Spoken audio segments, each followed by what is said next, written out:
Hi, my name is Ilkka Laukkanen and I'm going to show you how to configure the Nokia Qt SDK for in-app purchase development.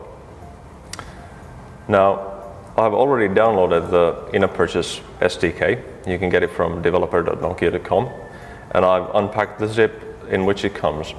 And you can see here the contents of the zip file. There's a README file, there's documentation, but the only thing you actually have to do to set up your Nokia Qt SDK is to copy some files. So in the IAP release folder, we will go into the Symbian subfolder and we will just copy the epoch32 subfolder from here. And here I have my Qt SDK installation. I will open up the Symbian folder and the SDK subfolder, and in here I have two Symbian SDKs. I will open up the Symbian 3 SDK folder and I will paste the contents or copy the contents of that epoch32 folder from the IAP SDK distribution here. Now I already have the folder named this, but it doesn't matter. I will just let the files be merged with the existing files, and that's it. Now I have copied all the necessary includes and library files into my Qt SDK and I'm ready to start. Now, in addition, I will need to do a few things with my project file so that the Qt SDK finds all the necessary includes and uses the necessary libraries when building the application for in-app purchase support. So let me show you the necessary items from this project file here.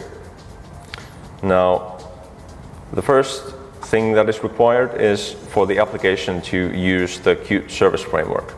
So this line here adds the service framework to the libraries that we're including. Next, I will have to include the actual IAP library, and that is this bit here.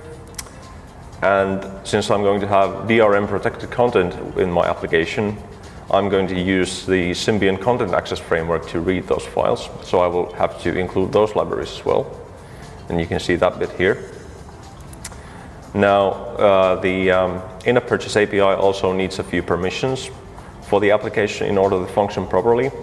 So we declare these capabilities here.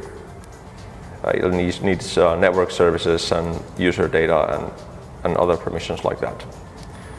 Then we need, for the Symbian packaging phase, we need a few special rules.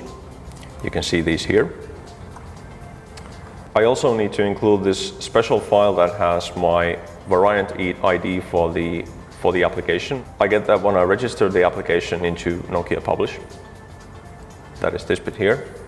After that, the only thing that's required is for me to add the actual in-app purchasable content, and that is these lines here. I have two special purchasable items in my application that I want to make available, and I add them with these lines here. And after that, my application is ready and configured to use in-app purchasing.